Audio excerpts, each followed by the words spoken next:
हरियाणा की हर अपडेट के लिए बेल आइकन दबाएं और सब्सक्राइब करें STV हरियाणा न्यूज।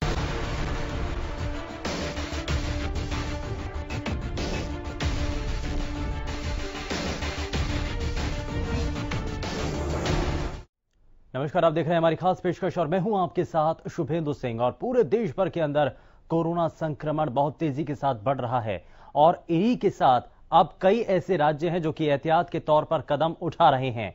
पंजाब में भी साप्ताहिक रूप से अब लॉकडाउन की अवधि को और भी ज्यादा कड़ा कर दिया गया है। उसमें जो नियम हैं उसमें और भी ज्यादा सख्त कर दिए गए हैं। तो क्या अब ऐसे में एक बार फिर से लॉकडाउन लगाने की जरूरत नजर आ रही है? देश में कोरोना के मामले जब बढ़ रहे हैं अनलॉक 1 के बाद, तो मानो कोरोना के मरीजों की बाढ़ सी आ चुकी है। तो देश में हर रोज 10,000 से भी ज्यादा केस जब देखने को मिल रहे हैं, तो ऐसे में फिर से लॉकडाउन लगाने की जरूरत क्या आन पड़ी है? लेकिन क्या देश में लॉकडाउन लगाना अब जरूरी है? क्या देश, प्रदेश की सरकार और जनता एक बार फिर से लॉकडाउन के लिए तैयार है? हालांकि कोरोना के आंकड़ों पर अगर नजर दौड़ाएं तो देश में लॉकडाउन की जरूरत नजर आती है और लगातार बढ़ते संक्रमण को देखते हुए चिंता इस बात को लेकर के हरियाणा के गृह मंत्री की तरफ से भी जाहिर की गई, जिन्होंने कहा कि अगर जरूरत लगी तो एक बार फिर से नियमों में सख्ती की जाएगी। और साथ ही साथ इस बात के भी उनके द्वारा संकेत दिए गए कि बॉर्डर भी सील किए जा सकते हैं। तो इन सभी चीजों को लेकर के यहां जरूर ये बात जरूर सामने आ रही है। लेकिन क्या अब देश और हरियाणा प्रदेश में क्या एक बार फिर से लॉकडाउन लगाने की जरूरत है? इन्हीं तमाम चीजों को जरा समझ लेते हैं। हमारे साथ राजनीतिक विश्लेषक सुरेंद्र स्वामी जी कार्यक्रम में जुड़ चुके हैं। बहुत स्वागत है सुरेंद्र जी आपका कार्यक्रम में। जरा सबसे पहले इसी सवाल के साथ शुरुआत कर रहे हैं कि जब यह कहा जा रहा है कि अनलॉक 1 में बहुत हद तक रियायत दी गई, संक्रमण बहुत तेजी के साथ बढ़ता चला जा रहा है, तो ऐसे में क्या अब वापस से लॉकडाउन किया जाना राज्यों के लिए, प्रदेश के और देश की जनता के लिए कितना सही है और कितना जरूरी भी है? नहीं, देखिए, मेरा ये मानना है कि जो शुरू में हम लोगों ने लॉकडाउन किया था और जो मोदी जी ने कहा था कि लॉकडाउन है मतलब कर्फ्यू है, आपको घर से बाहर नहीं निकलना है, लक्ष्मण रेखा नहीं लांघनी है जी, तो ये लॉकडाउन तो देश में हुआ ही नहीं। कहने को आपने लॉकडाउन किया, आपने दुकानें खोल दी, आपने दिल्ली में तो बसें भी चला दी, लोगों का आना जाना रहा, सामान खरीदने जाना रहा, तो फिर लॉकडाउन कहाँ रहा? देखिए शुभेंदु जी, जो संक्रमण की बीमारी है ये तो आप बाहर निकले तो आपको पकड़ेगी। तो उसी में जो लक्ष्मण रेखा वाली बात हुई नहीं, दुकानें खुलने से सब गड़बड़ हुआ। इसमें इन लोगों को होम डिलीवरी का अरेंजमेंट करना चाहिए था। अब वो स्टेज निकल गई। अब आप फिर से देश में लॉकडाउन नहीं ला सकते क्योंकि 3 महीने में लोगों की आर्थिक रूप से हालात बहुत खराब है। तो इस समय जो सरकारों के पास एक अल्टरनेटिव है, जो मैं अपने हिसाब से सोचता हूं, क्योंकि शायद आपको मालूम हो 5 साल में भारत सरकार में नेशनल लेवल पर डायरेक्टर डिजास्टर मैनेजमेंट रहा था। तो मेरा अपना ये मानना है कि इस समय आपको जो सरकार की नीतियां हैं उन नीतियों को आप सख्ती से पालन कीजिए। ठीक है। वो नीति क्या है कि 60 साल से ऊपर, 10 साल से छोटे और कोई भी जो बीमारी वाले लोग हैं या गर्भवती महिलाएं हैं, उनको घर से बाहर नहीं निकलना है, मतलब नहीं निकलना है। आप ये नहीं कह सकते कि दुकानें हमने खोल दी हैं और आप घर में रहिए। दोनों बातें एक साथ नहीं चलती। हमने मॉल खोल दिए हैं लेकिन आप घर में रहिए, हमने सब्जी मंडियां खोल दी हैं लेकिन आप घर में रहिए, तो उसका तो कोई पर्पज ही नहीं है। क्योंकि एक आदमी बाहर निकला तो 10 लोगों के लिए संक्रमण लेकर आएगा। तो इस समय आप वापस लॉकडाउन नहीं कर सकते। आप ज्यादा से ज्यादा जो आपके हॉलीडेज हैं उसमें आप लोगों को कह सकते हैं भाई आपको आज काम पे नहीं जाना है, धंधे पे नहीं जाना है। लेकिन वो जो मजदूर लोग हैं जो हफ्ते में 7 दिन काम करते हैं, उनको 7 दिन आप क्या करेंगे? तो इस समय मैं समझता हूं जरूरत इस बात की है कि जो सरकार की गाइडलाइंस हैं कि जो लोग बीमार रहते हैं, जिनको डायबिटीज है, हार्ट की प्रॉब्लम है, किडनी की, लिवर की, चाहे उनकी कुछ भी आयु हो, प्लस जो 10 साल से छोटे बच्चे हैं, गर्भवती महिलाएं हैं और 60 साल से बड़े लोग हैं, उनके लिए तो आप कर्फ्यू बोल दीजिए और फिर एकदम स्ट्रिक्ट पालन कीजिए। जो आपकी सोशल डिस्टेंसिंग और मास्क है वो तो हो ही नहीं रहा है, उसको कोई फॉलो नहीं कर रहा है। कोई मास्क लगा के आपको देखा तो मास्क लगा लिया, नहीं तो उतार दिया। सोशल डिस्टेंसिंग तो कुछ है ही नहीं। तो ये जो सारी चीजें अब आपको इनको कंट्रोल करके लाइफ को नॉर्मल चलाना पड़ेगा। यही सवाल है लॉकडाउन कर सकते सुरेंद्र हैं जी कि हमने जब लॉकडाउन के समय में सभी नियमों को हमने जनता तक बताया, सरकार के द्वारा जागरूक किया गया, प्रशासन के द्वारा इसको लेकर के सख्ती भी दिखाई गई, लेकिन उसका जमीन पर कितना असर हुआ? क्योंकि जब लॉकडाउन खत्म हुआ, अनलॉक 1 की जब बारी आई तो देखा शुरुआत में लोग सड़कों पर बिना मास्क के नजर आ रहे हैं और सोशल डिस्टेंसिंग का तो ध्यान कोई भी रख ही नहीं रहा है। इस तरीके से तस्वीरें देखने को मिली। तो यानी कि जो लॉकडाउन के समय में जो तस्वीरें देखने को मिली, संक्रमण बढ़ रहा है, खतरा पूरी दुनिया के अंदर कितना है, जागरूक लगातार किया जाता रहा, तो यानी कि वो सब शून्य रहा। नहीं, देखिए ऐसा है ना कि आप किसी को ये कहिएगा कि जैसे आपकी दिल्ली सरकार ने किया कि आपको घर से बाहर नहीं निकलना है, पर मैंने शराब की दुकानें खोल दी हैं, आपके लिए दुकानें मंडी 24/7 खुली रहेंगी, आपके लिए सारी सुविधाएं खुली रहेंगी और 50% बसें भी चलेंगी। तो फिर लॉकडाउन क्या किया? जब सरकार ने लॉकडाउन किया तो आपको मोबिलिटी घर से बंद करनी चाहिए थी।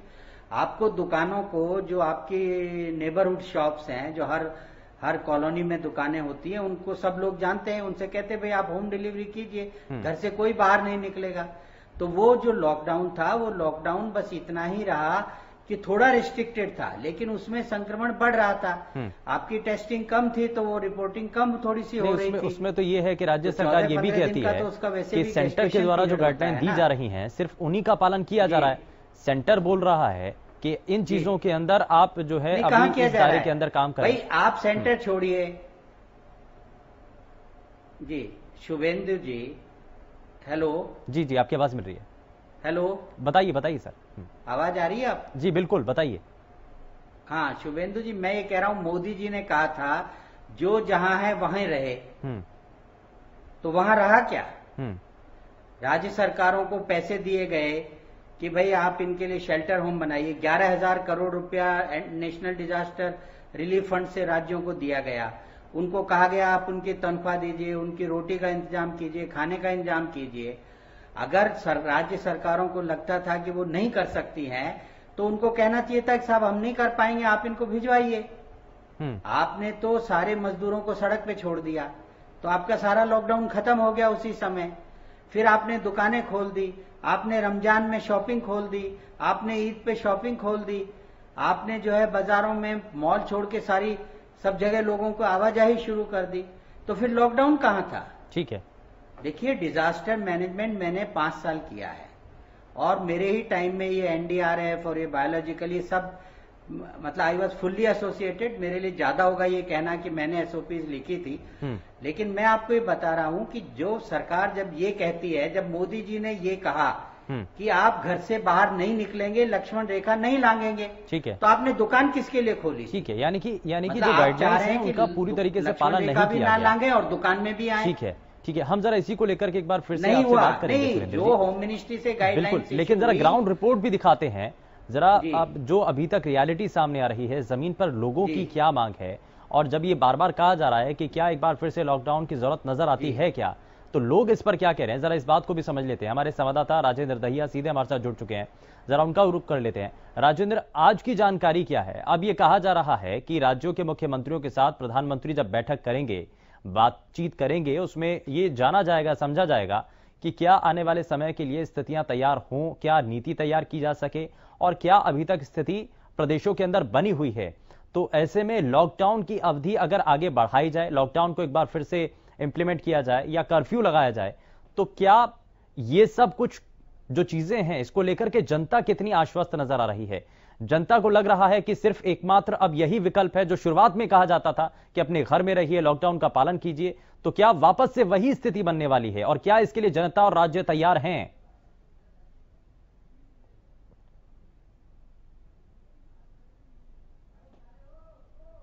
अब ये कह रहे हैं कि जब सरकार जानती थी कि ये ज्यादा फैल सकता है तो उनको लॉकडाउन खोलना ही नहीं चाहिए था, और अगर स्थिति अब दोबारा से बिगड़ रही है तो कहीं ना कहीं दोबारा से पूरी तरह से लॉकडाउन कर देना चाहिए, क्योंकि जो हालात आज बने हुए हैं प्रदेश के अंदर, लगातार जिस तरीके से कोरोना संक्रमण के मामले बढ़ रहे हैं, मौतों के मामले बढ़ रहे हैं, वो डराने वाले हैं। कहीं ना कहीं लोगों के अंदर अब दहशत हो चुकी है और लोग चाहते हैं कि लॉकडाउन पूरी तरह से होना चाहिए और दोबारा से लॉकडाउन लगना चाहिए ताकि लोगों को इस महामारी से निपटने में आसानी हो जाए। क्योंकि इस तरीके से जिस तरीके से लॉकडाउन खोला गया तो लोगों में जो मैसेज गया वो ये गया कि कोरोना खत्म हो चुका है, और एक एक बाइक पर 3-3 लोग बैठकर जा रहे हैं, तो सोशल डिस्टेंसिंग कहाँ रह गई। ऑटो पूरी तरह से भरकर चल रहे हैं, तमाम जो सार्वजनिक स्थान है वहां पर पूरी तरह से भीड़ आप देख सकते हैं। तो लोगों के अंदर जो गया मैसेज वो अनलॉक 1 का ये चला गया कि कोरोना अब खत्म हो गया, जबकि ऐसा है नहीं। कोरोना लगातार बढ़ रहा है और अपनी स्पीड से बढ़ रहा है। अगर फरीदाबाद की बात करते हैं तो 1110 के करीबन मामले सामने आ चुके हैं, जिनमें से 736 एक्टिव मरीज आज भी फरीदाबाद के अंदर हैं। आधे से ज्यादा फरीदाबाद को कंटेनमेंट जोन में घोषित किया गया है। आप अंदाजा लगा सकते हैं आधे से ज्यादा फरीदाबाद जब कंटेनमेंट जोन में घोषित हुआ है, और अब कल भी नए मामले सामने आए हैं और भी कंटेनमेंट जोन बढ़ेंगे, तो कहीं ना कहीं हालात किस तरीके के बने हुए होंगे इस बात का अंदाजा लगाना कोई ज्यादा मुश्किल काम नहीं है। जी शुभेंदु। ठीक है, बहुत शुक्रिया राजेंद्र इस पर जानकारी देने के लिए। जरा मैं वापस रुख करता हूं सुरेंद्र जी का। सुरेंद्र जी, एक चीज ये भी है कि हरियाणा की तरफ से तैयारियां किस रूप में आपको नजर आती हैं, और वो भी तब जब सेंटर की तरफ से गाइडलाइन जो मिली थी उसमें अनलॉक 1 में बहुत सारी चीजों के अंदर रियायत दी गई। 8 जून के बाद से तो एक और किश्त मिली जनता को राहत देने के लिए, कई चीजों को और भी ज्यादा खोल दिया गया, शॉपिंग कॉम्प्लेक्स, मॉल, रेस्टोरेंट, धार्मिक स्थल। लेकिन हरियाणा की सरकार ने यह तय किया कि फरीदाबाद और गुरुग्राम ये 2 इलाके जहां पर ये एपिसेंटर बनते जा रहे हैं कोरोना संक्रमण के, तो यहां पर कम से कम इन चीजों में राहत नहीं दी जानी चाहिए। तो यानी कि राज्य सरकार का स्टैंड था, और इसी वजह से इन 2 इलाकों में 2 जिलों के अंदर इन चीजों को प्रतिबंधित कर दिया गया, आगे छूट नहीं दी गई। तो यानी कि अब राज्य सरकारों को ही यह तय करना होगा, और बाकी की जो राज्य सरकार है, जैसा कि आप तुलना कर रहे थे दिल्ली से, तो दिल्ली की सरकार को भी यहां पर यह सोचना चाहिए था कि अगर संक्रमण बढ़ रहा है तो शायद उतनी चीजों में ढील नहीं दी जानी चाहिए थी, उतनी रियायत नहीं दी जानी चाहिए थी। लोगों की जान जब खतरे में है तो ऐसे में रियायत की जो एक और किश्त दे रहे हैं वो नहीं दी जानी चाहिए थी।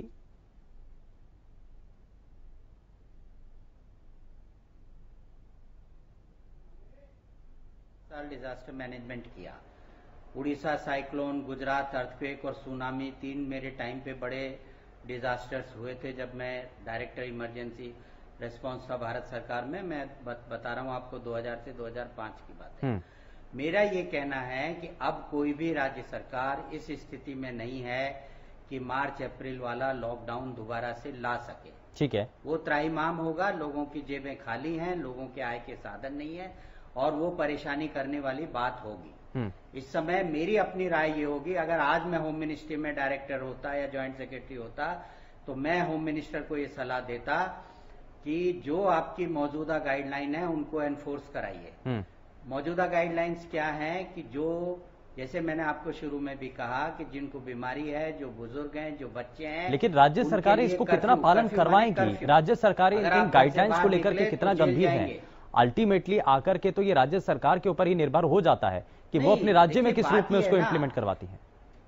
और दूसरी बात देखिए, मैंने यहाँ गुड़गांव के डीएम को लिखा, एमएल खट्टर साहब को लिखा कि भाई आप किस बात का लॉकडाउन कर रहे हैं? बाजार में लोग घूम रहे हैं, सब्जी मंडियों में लोग घूम रहे हैं, आप कह रहे हैं कि लॉकडाउन है।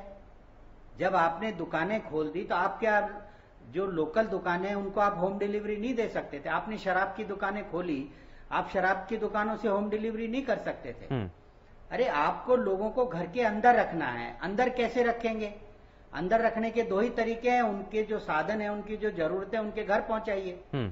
तो आप उनको एक सवाल ये भी बन रहा था खाने पीने के सामान, जब संकट का समय चल रहा था, शराब की दुकानों को खोल दिया जाता है, तो ये सेंटर की तरफ से गाइडलाइंस थी कि आप छूट दे सकते हैं इसमें, या राज्य सरकारों का अपना स्वतः ही ये इस पर निर्णय लिया गया था? नहीं, सेंटर, मैं तो आपसे कह ही रहा हूं कि मोदी जी ने जो बोला उसके कॉन्ट्रेरी होम मिनिस्ट्री की गाइडलाइंस हैं, उसके कॉन्ट्रेरी राज्य सरकारों ने काम किया है, उसके कॉन्ट्रेरी लोगों ने काम किया है। मैं तो आपसे कह ही रहा हूं कि जब मोदी जी ने कहा कि लक्ष्मण रेखा, देखिए हम लोग तो हिंदू हैं, हमने लक्ष्मण रेखा का मतलब सीता वाली लक्ष्मण रेखा कि आपने पैर रखा और रावण उठा ले जाएगा। तो आपको मोदी जी ने कहा घर से बाहर कदम नहीं रखना है। ठीक है। तो फिर दुकानें क्यों खोली? होम मिनिस्ट्री ने कैसे गाइडलाइन इश्यू की कि दुकानें खुलेंगी? ठीक है। होम मिनिस्ट्री ने कैसे कहा कि आप बाहर जाके शॉपिंग कर सकते हैं? होम मिनिस्ट्री ने कैसे कहा कि आप दूध पे जाके दूध की लाइनों में, कौन लगेगा लाइन में इस देश में? ठीक है, तो इन्हीं चीजों को लेकर के जरा और भी समझ लेते हैं, और भी तस्वीर समझ लेते हैं। एक तरफ आप कह रहे हैं डॉक्टर्स इस पर क्या कह रहे हैं। मैं सुरेंद्र जी वापस लौटता हूं आपके पास। इस बीच हमारे साथ डॉक्टर परमेश्वर अरोड़ा एमडी आयुर्वेदा कार्यक्रम में जुड़ चुके हैं। परमेश्वर जी, बहुत स्वागत है आपका कार्यक्रम में। बढ़ते संक्रमण का खतरा जब नजर आ रहा है, तो ऐसे में एक बार फिर से बैठक करके ये तय किया जाने की तैयारी की जा रही है कि क्या वापस लॉकडाउन लगाया जाना चाहिए? क्या हरियाणा के अंदर इसकी जरूरत नजर आती है? और क्या अब आर्थिक रूप से जब चीजें खुल चुकी हैं और सभी चीजों में लोगों को रियायत मिल चुकी है, तो क्या वापस से उनको बांधकर घर में रखना, लॉकडाउन लगाना कितना स्वाभाविक हो सकता है? परमेश्वर जी।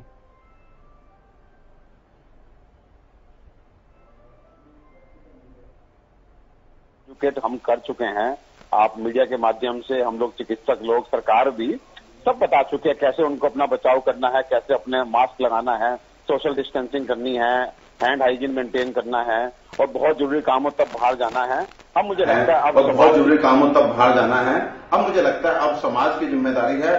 देखिए, हम लोग एक बात को बहुत अच्छे से बता देना चाहिए, लोगों को भी मालूम है, सरकार को भी मालूम है कि हमारी आर्थिक स्थिति बहुत अच्छी नहीं है। मेरे ख्याल से 90% इंडियंस ऐसे हैं जो अब अगर एक महीना काम ना करें तो उनके पास कैश फ्लो खत्म हो जाएगा, उनको राशन लाने के लिए भी शायद पैसे उनके पास नहीं होंगे, 90% इंडियंस के पास। तो देखिए, अब फिर से आर्थिक गतिविधियों को बंद करना मुझे लगता है कि बहुत एक प्रैक्टिकल स्टेप नहीं होगा, लेकिन हाँ, लोगों को, समाज को बहुत सचेत होना पड़ेगा। सरकार सिनेमा बंद कर सकती है, सरकार मंदिर जो खोले हैं, मस्जिद जो खोले हैं, गुरुद्वारे जो खोले हैं, धार्मिक स्थल, उनको डेफिनेटली बंद कर सकती है, मॉल्स को बंद कर सकती है। तो इस तरह की जो चीजें हैं, आप सोशल फंक्शंस में 30 लोग आपने शादी अलाउ किए, 50 लोग अलाउ किए, वो बंद कर दीजिए। तो आप ये सब चीजें कर सकते हैं, सो दैट एक क्लियर कट सोसाइटी को मैसेज रहे कि बाहर निकलना हमारी मजबूरी है, हमारी मजबूती नहीं है। और जो थोड़ा स्ट्रिक्टनेस दिखानी है तो स्ट्रिक्टनेस इसी पे दिखाई जाए कि जो लोग मास्क बिना घूम रहे हैं, जो एक स्कूटर पे 2 लोग घूम रहे हैं, कार में एक आदमी ड्राइवर हो, एक आदमी दूसरा अलाउ करे। तो इस तरह से जो चीजें अगर सरकार करती है तो उससे समाज को एक क्लियर कट मैसेज जाएगा कि स्थिति जो है वो खराब है और केवल हमारी मजबूरी के चलते हम अपनी जान को रिस्क पे लगा करके हम बाजार जा रहे हैं, हम एसेंशियल जो भी एक्टिविटीज है उनको कर रहे हैं। सरकार की तरफ से इस तरह का कहना कि हमारी तैयारी है या अब हमारी वैक्सीन आने वाली है या कोई भी ऐसा आश्वासन, ऐसा कोई मुझे लगता है कि वो फिर एक बहुत ही ठीक है, यानी कि लॉकडाउन लगाने से अभी काम नहीं बनेगा, स्वाभाविक ये कदम नहीं होगा। लेकिन वैकल्पिक रूप से सुरेंद्र जी, इसमें अब क्या, जब बैठक की जाएगी, राज्यों के मुख्यमंत्रियों से चर्चा इसमें की जाएगी, तो क्या किया जा सकता है? पूर्ण रूप से लॉकडाउन लगाना तो स्वाभाविक नहीं है, बार बार ये बात तो साफ हो रही है, लेकिन क्या इसमें और किया जा सकता है? राज्यों को क्या इसमें संकेत दिया जा सकता है? जी जी शुभेंदु जी, मैं आपको बहुत स्पष्ट रूप से बता रहा हूं, और मैंने पीएमओ को सबको लिखा था कि आपने ये जो ड्रामा किया है इसमें आपके काबू से बाहर होने वाली हैं चीजें। मैं आज आपको फिर कहता हूं, 3 काम आज की तारीख में स्टेट गवर्नमेंट्स और सेंट्रल गवर्नमेंट कर सकती है, और चौथा कोई इनके पास उपाय नहीं है। पहला ऑप्शन इनके पास ये है कि आप जो वीकेंड है उस पर कर्फ्यू माने curfew, nobody can step out of the house, एक। नंबर 2, आपको जो कोई shopping is not allowed, only home deliveries. ठीक है, नो शॉपिंग इज अलाउड। आप दूध लेने बाहर नहीं जा सकते, आप अनाज लेने बाहर नहीं जा सकते, सब्जी लेने नहीं जा सकते, अपनी जो नेबरहुड शॉप्स हैं उनसे आप होम डिलीवरी लीजिए। If you open the shops, nobody can stop corona in this country. और तीसरा आपके पास ऑप्शन ये है, जो मैंने आपसे कहा कि जो इकोनॉमिक एक्टिविटी है उसको आप बंद मत कीजिए। लोग सिर्फ जो काम पे जा रहे हैं वही बाहर निकलेंगे, जिनको काम पे नहीं जाना है वो बाहर नहीं निकलेंगे। ठीक है, अगर मेरी जॉब है तो मैं जॉब के लिए अलाउड हूँ, अगर मेरी जॉब नहीं है तो मैं अलाउड नहीं हूँ, मैं खाली मस्ती के लिए घूमने फिरने के। ठीक है, तो यानी कि ये एक बात इसमें महत्वपूर्ण जरूर सामने आ रही है। परमेश्वर जी, इस बात को कैसे आप समझ रहे हैं कि जैसा कि सुरेंद्र जी कह रहे हैं कि अगर वीकेंड वाले दिन या छुट्टी वाले दिन पूर्ण रूप से लॉकडाउन, या फिर कह लीजिए कि किसी को भी घर से बाहर निकलने की इजाजत नहीं होनी चाहिए, और उस दौरान जो है हम सख्ती बरत सकते हैं, गाइडलाइंस को और भी ज्यादा हमें स्ट्रिक्ट करना होगा, बहुत ज्यादा हमें चीजों को देख करके, समझ करके उनको साफ करना होगा, लोगों तक ये मैसेज पहुंचाना होगा। इसमें क्या आप जोड़ना चाहते हैं?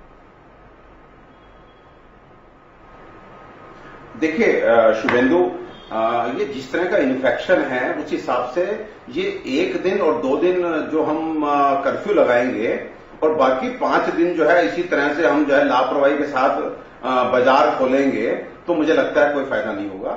मैं ये कहता हूं कि आज के टाइम पे, जैसे हमारे भाई साहब ने कहा, सुरेंद्र जी ने, कि बाहर फालतू आदमी ना निकले।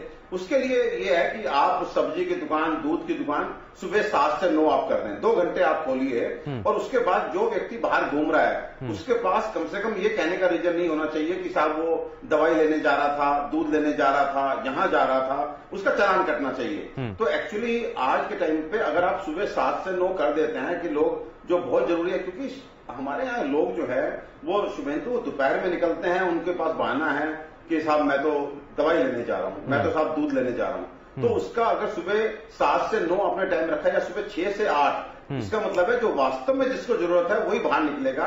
दिन में मटर गश्ती करने जो लोग घूमने और जायजा लेने शहर का वो निकल पड़ते हैं, और मुझे लगता है कि वो तब रुक पाएंगे कि उनके चालान होने शुरू हो। और सुबह जो है केवल 5 से, मैं तो कहता हूं सुबह 5 से 7 रखिए टाइम, जो बहुत जिसको असेंशियल होगा वही निकलेगा, जो लोग सोने वाले हैं सुबह उसके बाद वो नहीं निकलेंगे। तो ये है। बाकी अगर आप 5 दिन जो है बाजार में खुली छूट देते हैं दिन भर की, और आप सैटरडे संडे, शुभेंदु मुझे ऐसा लगता है कि इस वायरस का ऐसा पैटर्न नहीं है कि हम 2 दिन का लॉकडाउन या 2 दिन का कर्फ्यू या 1 दिन का जो जनता कर्फ्यू हमारे माननीय प्रधानमंत्री जी ने लगाया था, उससे मुझे ऐसा लगता है क्लिनिशियन ज्यादा प्रभाव नहीं, फायदा नहीं हो पाएगा। ठीक है, बहुत शुक्रिया परमेश्वर जी और स्वामी जी हमारे साथ कार्यक्रम में जुड़े। बहुत शुक्रिया दोनों ही खास मेहमानों का कार्यक्रम में जुड़ने के लिए, बहुत कुछ साफ करने के लिए। क्योंकि बात यह है कि जब बैठक होने जा रही है राज्य के मुख्यमंत्रियों के साथ, प्रधानमंत्री और सेंटर की तरफ से, तो इसमें क्या तैयारियां और की जाएंगी, क्या इसमें संकेत दिए जा सकते हैं, क्या वाकई में अब एक बार फिर से स्थिति बन चुकी है कि पूरे देश भर के अंदर या राज्यों के अंदर लॉकडाउन लगाया जाए, और हरियाणा प्रदेश में कितनी जरूरत नजर आती है इस लॉकडाउन की, प्रदेश की जनता इसमें क्या चाहती है, ग्राउंड रियलिटी क्या है, ये सभी चीजें हमने आपको दिखाई हैं। लेकिन इस सब के बीच बात यह भी है कि आपको संयम रखना है, अपने घरों से बाहर बेवजह नहीं निकलना है, और सोशल डिस्टेंसिंग और जो सरकार के द्वारा बताई गई गाइडलाइंस हैं उनका पालन जरूर करना है। फिलहाल के लिए बस उतना ही। नमस्कार।